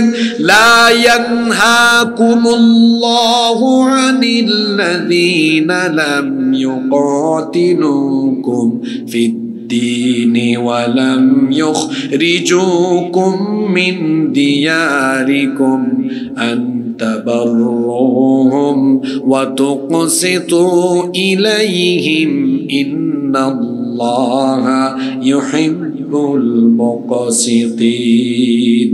কোরআনে কারীমের 60 নম্বর সূরা সূরা মুমতাহিনার 8 নম্বর আয়াত। আল্লাহ তাআলা বলছেন যারা দ্বীনের ব্যাপারে তোমাদের সাথে যুদ্ধে জড়ায়নি এবং যারা তোমাদেরকে তোমাদের বাড়ি ঘর থেকে বিতাড়িত করেনি সেই সকল অমুসলিমদের সাথে তোমরা সদাচার করো, জুলুম করো না, অমুসলিমদের সাথে সদাচরণ করো, সুন্দর আচরণ করো। আবার আল্লাহ বলেছেন ওয়ালা তাসুবুল্লাযীনা ইয়াদউনা মিন দুনিল্লাহি ফায়াসুবুল্লাহা আদুওয়াম বিগাইরি ইলম। তোমরা অমুসলিমদের দেবতা বা উপাস্যকে গালি দিও না। যদি তোমরা তাদের উপাস্যকে গালি দাও তারাও অজ্ঞতা বশত তোমাদের আল্লাহকে গালি দিবে। দেখেন কোরআন আর ইসলাম কত সুন্দর। অন্য ধর্মের উপাস্যকে গালি দিতে নিষেধ করা হয়েছে, অমুসলিমদেরকে জুলুম করতে নিষেধ করা হয়েছে। আবার আল্লাহর নবী বলেছেন অমুসলিমদের উপাসনালয়ে হামলা চালায়ও না। এজন্য আমার অমুসলিম ভাই বোনদেরকে আমি বলবো আপনাদের দুশ্চিন্তার কোনো কারণ নাই। আজ আপনাদেরকে অনেকে ভুল বোঝায়, বলে বাংলাদেশ 90% মুসলমানের দেশ। কোনোদিন যদি বাংলাদেশে ইসলাম কায়েম হয়ে যায়, কোরআনের আইন যদি বাংলাদেশে প্রতিষ্ঠা হয়ে যায়, তাহলে অমুসলিমদের জন্য বিপদ হবে। আমি আমার হিন্দু বৌদ্ধ খ্রিস্টান অন্যান্য ধর্মের ভাই বোনদেরকে বলবো কোরআন যদি কায়েম হয়ে যায়, এই দেশে যদি কোরআনের আইন প্রতিষ্ঠা হয়ে যায়, তাহলে অন্যান্য ধর্মের ভাই বোনদের কোনো দুশ্চিন্তা হবে না, কোনো পেরেশানি থাকবে না। কারণ মায়ের কোলে শিশু যেমন নিরাপদ, ইসলামী রাষ্ট্রে ইসলাম আর মুসলমানদের কাছে অমুসলিমরা তেমন নিরাপদ। কিছু মানুষ আছে নানি, বিশেষ করে আমরা পাশের দেশ, এক সাংবাদিক নামের সাংঘাতিক আছে দেখছেন নানি, Mayukh Ranjan, Republic Bangla channel, bank যারা লাফায় হে খালি লাফায়, আর আয়ও হইব থাকবে না, এই বাংলাদেশটা থাকবে না। আমরা দেশ থাকতো না যে আমরা টেনশন নাই, সব টেনশন তার। চিন্তা করছেন নি মাঝানো আয়া কিতা হইল, হয় চট্টগ্রাম, রংপুর, সিলেট থাকবে না। আমি হই থাকতো না, এতে আয় ও ভাইয়া হামা সিলেটের বর্ডার ভাই। আমরা বই রয়েছি হযরত শাহজালাল রহমতুল্লাহ আলাইহির উত্তরসূরি। আমরা ঠিক আছে একটু ঠান্ডা মেজাজি মানুষ, কিন্তু আমরা হযরত শাহজালাল রহমতুল্লাহ আলাইহির রুহানি সন্তান। হযরত শাহজালাল রহমতুল্লাহ আলাইহি তাই সিলেট আইয়া জেলা গৌর গোবিন্দরে খেদাইয়া দিসলা। গৌর গোবিন্দর উত্তরসূরি হল যদি সিলেটের মাটি বাই দিয়ে আত বাড়ায়, তে শাহজালাল রহমতুল্লাহ আলাইহির উত্তরসূরিয়া এই কালো হাত কিলা দুমরাই মুসরাই বাঙ্গা দিতে হয়, ইতা শাহজালালের সন্তান হিসাবে আমরা বালাউ জানি। আওনা সিলেট ভাইয়া আমায় দেখো উবাসু ওইব খালি বাদাম খাই ভাই, ঠিক আছে নি কথা? তো কিতা কয় কয় এই বাংলাদেশ থাকবে না। কেন থাকবে না? কয় হিন্দু বৌদ্ধ খ্রিস্টানদের ঘর বাড়ি মৌলবাদীরা জিহাদিরা শেষ করে ফেলবে। আপনারা হৌকা চাইন বাংলাদেশও কোনো হিন্দু বৌদ্ধ খ্রিস্টানের উপাসনালয় আমরা কোনোদিন দখল করছিনি না। আপনারা বড়লেখার মানুষ করার যাইবানি, ও তারা যে ভারত থেকে বইয়া বইয়া সবক দেয়, এরা খাইসলত তুরা কইলাই, এরা হলো এমন, এরা আমাদের শত শত বছরের ঐতিহ্য, আমাদের বাবরি মসজিদ দখল করে রাম মন্দির বানিয়ে আমাদের কলিজায় আগুন ধরাইয়া দিয়েছে। শয়তানের শয়তান হল মানছে মাটির তলে ফাইন খনিজ সম্পদ, আর তারা খালি মাটির তলে ফাই কিতা, বুঝছেন না কথা? কিয়র মসজিদ মন্দির মানুষে মাটির তলে। আমার বাড়ি তো কোয়াই কোম্পানিগঞ্জ, বুলাগঞ্জ ছিলেন নি আপনারা? বুলাগঞ্জ তো আমরা ইবাইদি ফাতরের কুয়ারি আছে, মাটি কুদলেও কিতা বাড়ায়। বুলাগঞ্জের মানুষে মাটি কুদতে খালি ফাতর বা করেন, আর ইগুন হাইরে শয়তানের ছাও, খালি মাটি কুদে তারা কিতা পায়, মন্দির পায়। শয়তানের শয়তান। এই ভারতবর্ষে মাটি খুললে মন্দির নয় মসজিদ পাওয়ার কথা। বুঝা হয়েছেন ঠিক না? না বুঝা হইবা হুজুর কিলা? কারণ এই ভারতে হিন্দু হলে শাসন করলাম বেশি নাই, 1947 থাকি এখন 2025, কত বছর হয়েছে? তুরা হিসাব করি লৌকা, 53 আর ইবাই 25, কত 78 বছর না কিতা? 78 বছরের আগে ইতিহাস পড়ুকা। 1947 সালের আগে ভারতবর্ষ শাসন করছেন ব্রিটিশ হলে 200 বছর, আর এর আগে ভারতবর্ষ শাসন করছেন মুসলমান হলে 800 বছর। কত বছর? ইতিহাসে কিতা হয় মাটির তলে মন্দির পাওয়ার কথা না মসজিদ পাওয়ার কথা? আর এই শয়তানের ছাও হলে হন খালি তারা কিতা পায়। চিন্তা করুক আছে, তারা আমাদের সভ্যতা শিখায়, অথচ দুনিয়ায় তারার মতো অসভ্য আর নাই। আমি আমার এদেশের অমুসলিম ভাই বোনদেরকে বলবো, যদি এই দেশে ইসলাম প্রতিষ্ঠা হয়, যদি কোরআনের আইন প্রতিষ্ঠা হয়, অমুসলিমরাও এই দেশে শান্তিতে বসবাস করবে, সব মানুষ নিরাপদে থাকবে, কারো কোনো অসুবিধা হবে। 5 ষষ্ঠ জানি আপনারা নাম্বার 5 নাম্বার, রাষ্ট্র ব্যবস্থায় যদি কোরআনের আইন প্রতিষ্ঠা হয়, তাহলে সব মানুষ তার ধর্ম আর তার মত প্রকাশের সুযোগ পাবে। আল্লাহ তো কোরআনে বলেছেন লাকুম দীনুকুম ওয়ালিয়া দিন। যদিও আমাদের দেশে একজন একবার বলেছিলেন, বুখারী শরীফে আছে, লাকুম দীনুকুম ওয়ালিয়া দিন। এটা কি বুখারী শরীফে না কোরআনে? সূরা কাফিরুনে আল্লাহ বলেছেন তোমাদের দিন তোমাদের, তোমাদের ধর্ম তোমাদের, আমাদের ধর্ম আমাদের। লা ইকরাহা ফিদ্দীন, দ্বীনের ব্যাপারে কোনো জোর জবরদস্তি নাই। যদি বাংলাদেশে ইসলাম প্রতিষ্ঠা হয়, কোরআনের আইন প্রতিষ্ঠা হয়, সব মানুষ তার দিন পালন করবে নিরাপদে, নির্বিঘ্নে, কারো কোনো অসুবিধা হবে না। আমি আর 2টা পয়েন্ট হইব। এখন অত সময় ওয়াজ মনো রাসনকে রাসন আমি তো আর জানি না, কিন্তু লাস্টের এই 2টা পয়েন্ট বালা করে মনে রাখা লাগবে। সবার মনোযোগ আসেনি? আসেনি? আচ্ছা, রাষ্ট্র ব্যবস্থায় কোরআনের আইন যদি থাকে, 6 নাম্বার, যদি রাষ্ট্র ব্যবস্থায় কোরআনের আইন থাকে, দেশে অন্যায় অপরাধ দিন দিন কমবে না বাড়বে? কমবে। আপনি যদি কোরআন দিয়ে চুরির শাস্তি দেন, চুরির শাস্তি কোরআনে কি? মাথাও কাটে, আত খাটা। আপনার দেশে সুর ধরলে ইগু জেল থাকি বাড়িবার সময় ডাকাইতুই আবার হয়, কথা ঠিক আছে নি? আর আমাদের দেশে সুর হইল 2 জাত, একটা হইল অভাবর সুরা আর একটা স্বভাবর সুরা। অভাবর সুর কোনটা? তার কোনো খানি নাই, যার পকুয়া বাইদি পাইছে ফুলকপির ক্ষেত, আলুর ক্ষেত, কয় রে আমার বউয়ে তো হইছেন গরুর ভিতরে কোনটা নাই, ডাইনি ভাবে সাইড আছে কেউ নাই, আলগস ফুলকপি আর কিছু আলু লঙ্গির ভিতরে হাইয়া মারছে ধরে। এখন ইগু স্বভাবর সুর না অভাবর সুর? জুড়ে মা তুকাতে। আচ্ছা, সচিব, এসপি, ডিসি, আরো বড় বড় বালা বালা দায়িত্বে আছেন, সরকারে তারে মাস শেষে বেতন দেয়, ঈদের সময় ভাতাও দেয়, পয়লা বৈশাখও ভাতা দেয়, বছর হলে আরো কিছু কিছু সময় ভাতা দেয়। আর তারে তাকবার লাগি সরকারে কোয়ার্টার দিছে, গাড়িও দিছে, সরকারে তারে গাড়ি দিল, বাড়ি দিল, বেতন দিল, ভাতা দিল। এরপরেও সুরের সুর, তার টেবিলে কোনো ফাইল আইলে তলে দিয়ে আজ দেখ হয় অবাই তুরা দিলাও কা। এর বাদে কলমর কুসাত, খালি দুর্নীতি, স্পিড মানি ছাড়া কোনো কামও হয় না। আপনারা হৌকা যায় ই সুর, ইগুর তো অভাব না, ইগু অভাবর সুর না স্বভাবর সুর? আমরা দেশে অভাবর সুর বেশি না স্বভাবর সুর বেশি? ই দেশটা উন্নত অন্য খেলে জানাননি, ও স্বভাবর সুরের পরিমাণ ই দেশ বেশি। হায় রে হায়, ইটা সুর হলোর ফেটও পড়ে না। আর আল্লাহ রসুলও কইছেন, একটা হাদিস আমার মনে হইল, যারা হারাম পথে উপার্জন করে হারাম খায়, ইটার উদাহরণ হইল ও ব্যক্তির মতো যে ব্যক্তি খায় কিন্তু তার ফেট পড়ে না। আমরা সিলুটি ভাষায় ইটারে কই উফাসি, কিতা কই? ফেট পড়ে না। অর্থাৎ এমন অবস্থা ওই যে আলহাকুমুত তাকাতুর হাত্তা জুরতুমুল মাকাবির, প্রাচুর্যর প্রতিযোগিতার তাকতাটা খবরও যায়, তাও তার ফেট পড়ে না। আর আল্লাহ রসুল হাদিসে কইছেন ওয়ালা ইয়াবলা ফাহু ইল্লা তুরাব, কবরের তিনাত মাটি ছাড়া এর ফেট দুনিয়ার কোনটা দিও বর্তমানে। তারা যত দিবা হইবা আরো দাও, যত দিবা হইবা আরো দাও। সম্মানিত উপস্থিতি, এই যে সুর চুরি হইয়া গেল জেল, আপনার দেশের আইন হইল কয়েক মাস বা কয়েক বছর জেল ঢুকাও।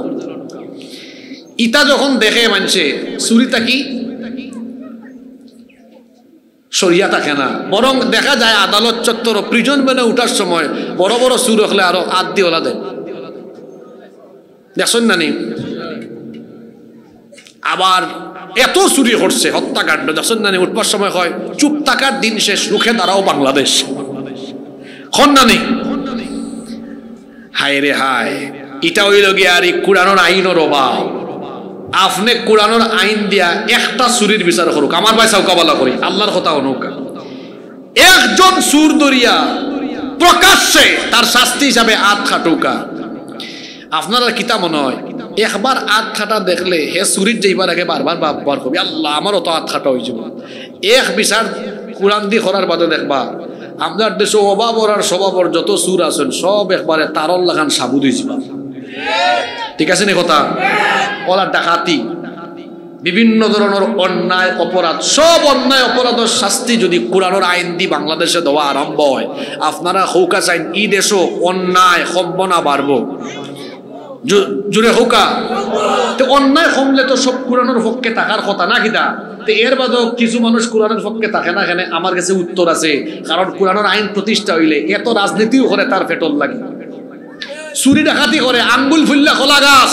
তো কোরআনের আইন যদি প্রতিষ্ঠা হয়, সে তো চুরি করবে, সে তো চুরি করতে পারবে না, ডাকাতি করতে পারবে না। এজন্য আমার ভাষায় আমি কঠোর ভাবে বলি এইভাবে, চুরি ডাকাতি অন্যায় আর অপরাধ জগতের নেতৃত্ব দেয় যারা, এই দেশে কোরআনের আইন চায় না তারা।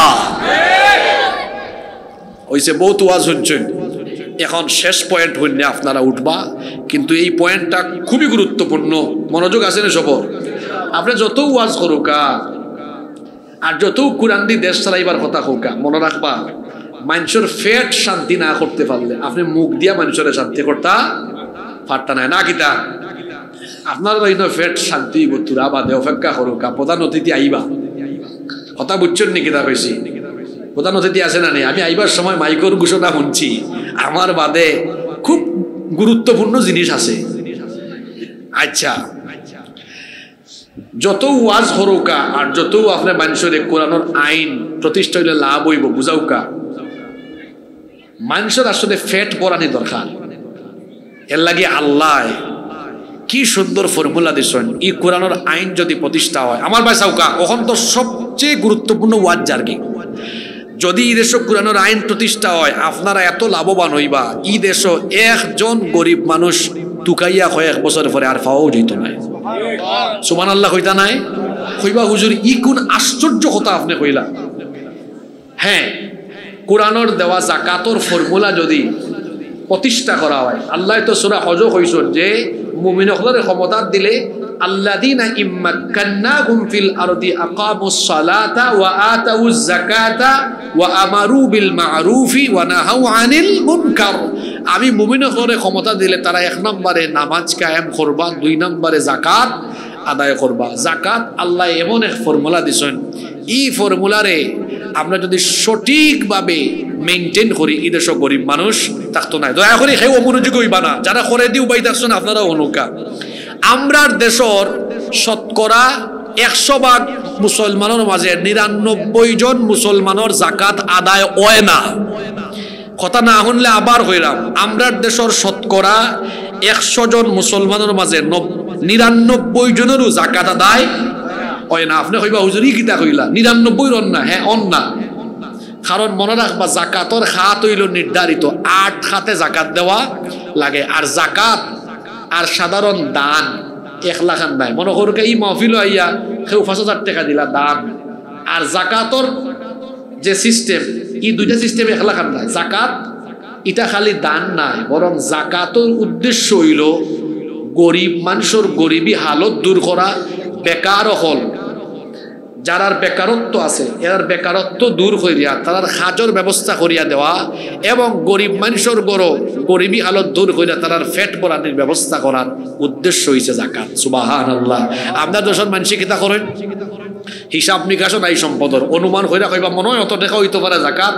আর গেলাগি সিলেট গিয়া তুকাইলার দিকে কোন দোকানের সামনে সাইনবোর্ড আছে ইখানো জাকাতর শাড়ি লুঙ্গি পাওয়া যায়, আর খান সাহেব চৌধুরী সাহেবে কিনা আনছেন 1000 শাড়ি আর 500 লুঙ্গি, ঘোষণা দিলে ইয়া পকুয়াত অমুক সাবর বাড়ির জাকাতর শাড়ি আর লুঙ্গি দেওয়া হইব। আর শাড়ি লুঙ্গি কিতা ই মার্কেটর সবচাইতে ফালতু শাড়ি আর ফালতু লুঙ্গির নাম হইল জাকাতর শাড়ি আর জাকাতর লুঙ্গি। একবার ফিনতে আপনি দুইবার ফিনতা পারতা নাই। পৃথিবীর সমস্ত গবেষক উলামা হলর ফতুয়া হইল জাকাতর নামে যারা মানুষের শাড়ি লুঙ্গি বা কাপড় বিতরণ করে এরার জাকাত আদায় হয় না। জাকাতর উদ্দেশ্য হইল মানুষের গরিবী হালত দূর করা। এখন আমি 2টা উদাহরণ দিব, এর বাদে আমরা মোনাজাত করবো। 2টা উদাহরণ মনে রাখতে পারবা তো? একটা দিব ছোট করি আর একটা দেব বড় করে উদাহরণ। আপনারা এই গাউত পকুয়াত যদি আপনারা একটা কমিটি গঠন করেন বা এই কেন্দ্রীয় মসজিদ থেকে আপনারা জাকাত উঠাইলা, যারার উপরে জাকাত ফরজ, মনে করুকা সব টাকা দলা করিয়া দেখলা হইছে 2 লক্ষ টাকা। কত লক্ষ টাকা? এখন এই 2 লক্ষ টাকা আপনারা জন প্রতি 500 টাকা করে দিলে 400 জন মানুষের দিতে পারবা। কতজন রে? এখন আপনার কাছে আমার প্রশ্ন হইল, এই 2 লাখ টাকা উঠাইয়া যদি জন প্রতি 500 টাকা করে 400 জন মানুষের দেন, আপনারা কৌকা চাইন এই 400 জন মানুষের গরিবী হালত দূর হয়ে জীবনী? এক বেলা খাইব, বাদর বেলা আবার ও ফেটো বুকু তাকি জীব, তাইলে জাকাতুর উদ্দেশ্য পূরণ হইল নি? না। এখন নৌকা এই 2 লক্ষ টাকা আপনি বেশি নাই 3 জন মানুষের দৌকা। এই এলাকাত একজন বিধবা মহিলার আইনা হইলা, ও তোমার তো পরিবার চলেন না, ও নব একটা সেলাই মেশিন কিনিয়া দিলাম। এখন হৌকা চান এই সেলাই মেশিন দি ই মহিলার গড় চলার একটা ব্যবস্থা হইল না, হইছে না। আর একজন ভাই বেকার, তার ফ্যামিলিটা খুব দরিদ্র, তারা ঠিক মতো খাইতে পারেন না। হইলা অবা তোমার একটা অটো রিক্সা বা টমটম কিনে, ও আছে তো দাদা অটো রিক্সা কিনিয়া দিলাম, ধরো একটা অটো রিক্সা এই গরিব মানুষ তারা কিনিয়া দিলা, তার গড় চলার ব্যবস্থা হয়ে গেল নি? মাতুকা আপনারা হয়ে গেল নি? আরো একজন হইলা কিতাবা তোমারও তো দিকে গড় চলেন না, ভাই ছোট একটা টঙ্গর দোকান কইরা দিলা। আপনারা হৌকা 2 লাখ টাকা জন প্রতি 500 করি 400 জন মানুষরে দিয়া সেউরও গরিবী হালত দূর হইছে না? ইটা বালা না 2 লাখ টাকা দিয়ে 3 জন মানুষের গরিবী হালত দূর করিয়া দেওয়া? কোনটা বালা? 3 জন না 400 জন? মাতুকাতে এই 3 জনে আর আগামী বছর জাকাত খাওয়া লাগবো নি? লাগতো না। এটা ছোট উদাহরণ দিছি। এখন আউকা ই দায়িত্ব তো সরকারের হওয়ার কথা। আপনার দেশে যদি ইসলাম কায়েম হয়, কুরআনের আইন যদি প্রতিষ্ঠা হয়, আল্লাহ যেন হরিয়া দিলেন হোকা আমিন। সবচেয়ে বেশি লাভবান হইবা এই দেশের গরিব মানুষ সকল। কিলা ও শেষ কথা কেন নৌকা শেষ বালা যার সব বালা, এই দেশে একটা নতুন মন্ত্রণালয় হইব, এটার নাম হইব জাকাত মন্ত্রণালয়। এই মন্ত্রণালয় বড় বড় শীর্ষস্থানীয় ইসলামী অর্থনীতিতে বিশেষজ্ঞ আলিম ওলামা হল দ্বারা এটা যদি পরিচালিত হয়, তখন সরকারের কাছে এই দেশের সমস্ত মুসলমানের সম্পদের হিসাব থাকবে। ইনকাম ট্যাক্সের ফাইল যারা আছে, আপনার সব খবর আছে না? গভর্নমেন্টের কাছে আছে। ওলান আর একটা ফাইল খুলে হইব, আপনার সব হিসাব থাকবো। প্রতি বছর আপনার ঘরে চিঠি আইব যে আমরার মন্ত্রণালয়ের সংশ্লিষ্ট উপজেলা অফিস বড় লেখাত গিয়া আপনার এই বছর অত টাকা জাকাত আইছে, জকাতর টাকা গুণ দিয়াও কা, আপনার দায়িত্ব দিলাইলা। এখন মনে করুকা আমার জাকাত নিয়ে গবেষণা আছে, আমার ধারণা অন্তত কমসে কম বাংলাদেশ প্রতি বছর 10,000 কোটি টাকার উপরে জাকাতর টাকা উঠানি যাইব। কিন্তু বুঝাইবার লাগে আমি ছোট করি কইলাম, যদি এই বছর বাংলাদেশ 1,40,000 কোটি টাকা জাকাতর উঠানি হয়, মাত্র 1,40,000 কোটি টাকা। আমি আগে কইছি 10,000 কোটির উপরে তোলা যাবে, কিন্তু সংক্ষিপ্তভাবে কইলাম 1,40,000 কোটি টাকা যদি উঠানি হয়, দেখো কিলা গরিবী হালত দূর হয়। গভর্নমেন্টটা কি বাংলাদেশের 70 লক্ষ বেকার যুবক আনাও 100 লাখ, এই 70 লক্ষ যুবকরে 2 লক্ষ করে টাকা দাও, জন প্রতি 2 লাখ বলে তোমার গড় ও সাবুদ হয়ে যেত চলতো বলা করে। আর মন্ত্রণালয় তাকে অডিটর ব্যবস্থা করা হয়, এরা এই টাকা এই গুণ নেয়া ঠিক মতো যে উদ্দেশ্যে দেওয়া হয়েছে উদ্দেশ্য পূরণ করেননি। হৌকা চাইন 1 বছরে 70 লক্ষ বেকার মানুষের বেকারত্ব দূর করা সম্ভব নি? আসলে ইসলাম ও জাকাতর ফর্মুলা দেওয়া হয়েছে, ওলান জাকাত দেওয়া হইতো, কিন্তু মানুষে আলাতুল দিলাই না, হবাই 500 হবাই 200 হবাই 400 হবাই দি 2000 হবাই দি 1000। ইটা হইলা জাকাতের উদ্দেশ্য আসিল না, গরিব মানুষের সংখ্যাও কমেন না, জাকাত আদায়ও হন না। এখন আপনারা হৌকা চাইন ও যে ফর্মুলার কথা কইলাম, এটা আমার ব্যক্তিগত ফর্মুলা না, এটাই আল্লাহর ফর্মুলা, এটাই রসুলের ফর্মুলা।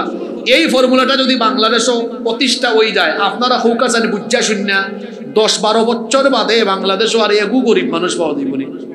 পৃথিবীত ইলার যুগ আইছিল না? আগে আইছিল কার জামানা আছে? হয়তো আমার ভাইয়া কইছেন মাশাআল্লাহ, হযরতে উমর ইবনে আব্দুল আজিজ রহমতুল্লাহ আলাইহের জামানা রসুলে তো ই জাকাতর ফর্মুলা চালু করে দিয়া গেছলা, বাদে সুফল পাওয়া গেছে।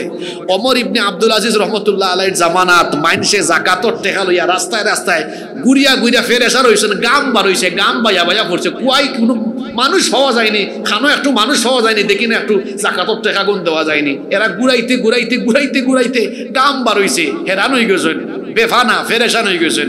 একজন জাকাত খাওয়া মানুষ তারা রাস্তাঘাটে খুঁজে পাইছে, সুবহানাল্লাহ, তাও মুখে দিবার হইতো না। ওলান যুগ বাংলাদেশ ফিরিয়ে আইব। এই পরিবেশ বাংলাদেশে আসবে যদি আপনারা মানুষের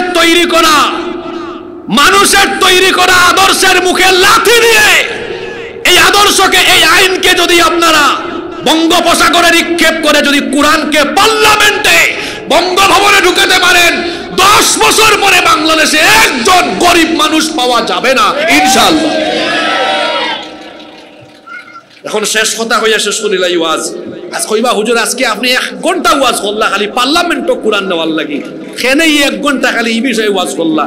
এর কারণ হইল ও আমার বাবা হল ভাই হল হোকা চাইনি যদি আমি নমাজের ওয়াজ করিয়া যাই, ও আমি যাওয়া বাদে কিছু মানুষ দৌড় মারবা যাইতো না মসজিদ সিন্নি খাইয়াও মারি দিব দৌড়, তাইলে ওয়াজ দি কিছু মানুষ নমাজি হইবা কিছু মানুষ ওইটা নাই। আর পার্লামেন্টে যদি হই নমাজ না পড়লে বেতর বাড়ি আরম্ভ হইব, যে ফজরের নামাজও না খাইয়া ঘুমায় হে আজানোর 20 মিনিট আগে উঠবো, বউয়ে কইব কিতা তুমি থেকে যত আগে উঠে গেলা, কই উঠতাম না দেখি কিতা তুরা বাদে চুপ আরম্ভ হইব। ওয়াজ দি যেটা হয় না ডান্ডা দি হয়নি। এই বাংলাদেশে আপনাদের সন্তানদেরকে নাস্তিক বানানোর জন্য শিক্ষা ব্যবস্থাকে ধ্বংস করা হয়েছে। আর আমরা আপনারা সব মিল্লা হয়েছে মাননীয় সরকার আপনারা কাছে অনুরোধ করলাম, আপনারা কিতা করুকা এটা বাতিল করুকা না কিতা আপনারা হোক আছেন কোরআন যদি পার্লামেন্টে থাকতো আমরা দাবি করলাম মনে নেই, অনুরোধ করলাম মনে নেই, কোন অনুরোধ হতো না তখন। তখন আমরা বলতাম নাস্তিকদের তৈরি করা শিক্ষা ব্যবস্থাকে বঙ্গোপসাগরে ফেলে দাও, কোনো অনুরোধ হবে না, একদিনে ফেলে দাও। আর এই দেশে আল্লাহর রসুলের যে তরিকা দেওয়া হয়েছে সেই তরিকায় ইসলাম জাগতিক সকল শিক্ষার সমন্বয় ঘটিয়ে সমৃদ্ধ শিক্ষা ব্যবস্থা প্রণয়ন করা যেত। তাহলে ওয়াজ দিয়ে অনেক কিছু হয় না, যেটা পাওয়ার দিয়ে হুকুমতের জায়গায় থাকলে হয়। এই জন্য আমার নবী এই কোরআনকে মক্কায় দাওয়াত দিয়ে প্রচার করেছেন, আর মদিনায় গিয়ে কোরআনকে হুকুমতের জায়গায় নিয়ে গিয়ে কোরআনের বিধান প্রতিষ্ঠা করেছেন। পড়ালেখা আর বাংলাদেশের মুসলমানরা কি শুধু কোরআনের তিলাওয়াত আর দাওয়াত দিবে, না রসুলের মতো হুকুমতের জায়গায়ও নিয়ে যাবে? এখন মুখে দি মান পারন না, হতাই কেন কিতা হয়েছে উঞ্চন্নি যে রসুলে এই কোরআন তিলাওয়াত করে নমাজও পড়ছেন, মানুষের দাওয়াতও দিছেন, আবার ও কোরআনের হুকুমতর জায়গাত, হুকুমত মানে হয়েছে রাষ্ট্রীয় ক্ষমতাত লইয়া গেছেন। তে আমরা তো রসুলের অনুসারী না কিতা, তে আমরা কিতা কোরআন দেখালে তিলাওয়াত করমু, খতম দিমু আর সামনে না চুমা দিমু, হ্যাঁ ওটাও করমু না? এখানে রাষ্ট্র একবারে রাষ্ট্রীয় পর্যায়েও নিয়ে যাওয়া দরকার। এর লাগে আউকা সিদ্ধান্ত নেই, বিশেষ করে যুব সমাজ যারা রক্ত ত্যাগ আর জীবনের কুরবানির বিনিময়ে আমরা নতুন বাংলাদেশ পাইছি, আউকা এই বাংলাদেশ তারে সাদাইবার লাগি নতুন করে সিদ্ধান্ত নেই। সব দেখা শেষ, বাকি আছে আল কোরআনের বাংলাদেশ। আমরা আগামীর বাংলাদেশকে কোরআনের বাংলাদেশ হিসাবে দেখতে চাই। আজকে আমার সিলেট শেষ সফর, ও আপনার মাহফিল করিয়া বারোয়া যাইরাম গিয়া, আল্লাহ যেন আগামীর দিনও আমরা খালি কোরআনের মাহফিলের সুন্দর পরিবেশ নাই, যেন আল্লাহ কোরআনের দেশ দেখাইন, আল্লাহ যেন কবুল করেন, হোক আমিন। আমি দীর্ঘ 1 ঘন্টা ব্যাপী রাষ্ট্র ব্যবস্থায় কোরআনের প্রয়োজনীয়তার ব্যাপারে 7টা পয়েন্ট বলেছি। আমি ওই 7টা পয়েন্ট একটু রিভাইজ দিয়ে শেষ করলাম। এর লাগে কোরআনের আইন দরকার, এখান কেউ বদলাইতে পারতো না, যে আইজ ইউনুস সাহেব ফাল্টাইলা আর খাইরাইয়া ইউসুফ সাহেব ফাল্টাইবা, এটাও তো নাই। ও আইন আছে, এখান থাকবো। 2, কোরআনের আইন প্রতিষ্ঠা না হইলে বহুত আয়াত কোরআনের পৃষ্ঠার ভিতরে বন্দী থাকবো, বাস্তবায়ন হইতো নাই। 3, কোরআনের আইন থাকলে আপনারা সুবিচার পাইবা। 4, অমুসলিম হলো ওই ফলাফল ভোগ করবা, সবে সবার ধর্ম পালন করবা। 5, মানুষের স্বাধীনভাবে চলাফেরা করতে পারবা, মত প্রকাশের স্বাধীনতা থাকবো। 6, অন্যায় অপরাধ কমে যাব। 7, গরিব মানুষ থাকতো না। আমরা হই নারী যে যে রাজনৈতিক দলও করেন এটা বাউতাবাজি, দারিদ্র মুক্ত ক্ষুধা মুক্ত বাংলাদেশ করব, আসলে তাই নিকান মুখে হইন আর অন্তর হইছে দারিদ্র মুক্ত ক্ষুধা মাত্র আমি আমাকে করব। কথা বুঝছেন না নাকি? তা এর লাগি দেখা যায় 5 বছর আগে এক লাগান আর 5 বছর বাদে আর এক লাগান। আজকে আমার একজনে খর হুজুর, আমরা দেশও মাঝে মাঝে দেখি কোনো মানুষের ক্ষমতা পাইয়া আনলেও তার সেরা ছবি হয়ে যায় একবারে তেল তেলা, আবার গিয়া আনলে হয়ে যায় সুরল লাগান। কারণ কিতা উত্তর আর কি দিতাম, আমার এখানে একজনে উত্তর দিছে আসলে নয়া বিয়া করলে বিয়া করার বাদে সেরা একটু তেল তেলা হয়, আবার বউ তালাক দেয়া গেলে কি সেরা বাদ হয়। কথা বুঝছেন নাকি? তা প্রশ্ন দারুণ, উত্তরও দারুণ, সুন্দর হয়েছে কথা। তো আসলেও তো ঠিক, যে যখন ক্ষমতার যায় আঙ্গুল ফুললা খলা গাছ হয়ে যায়। আর আজকে তো সময় নাই আর হইতাম নাই। আর আল্লাহর রসুলের শাসন আমল এবং পরবর্তীতে আমরা দেখছি কোরআনওয়ালা আল্লাহর শাসন আমরা দেখছি আঙ্গুল ফুল্লা খলা গাছ নাই, বরং জাহান্নামের বয়ে দায়িত্ব পালন করতে করতে নিজের গর্বারে শুদ্ধা নাই। আল্লাহু আকবার। আল্লাহ এই পরিবেশ আমার দেশে দান করুক। আমিন।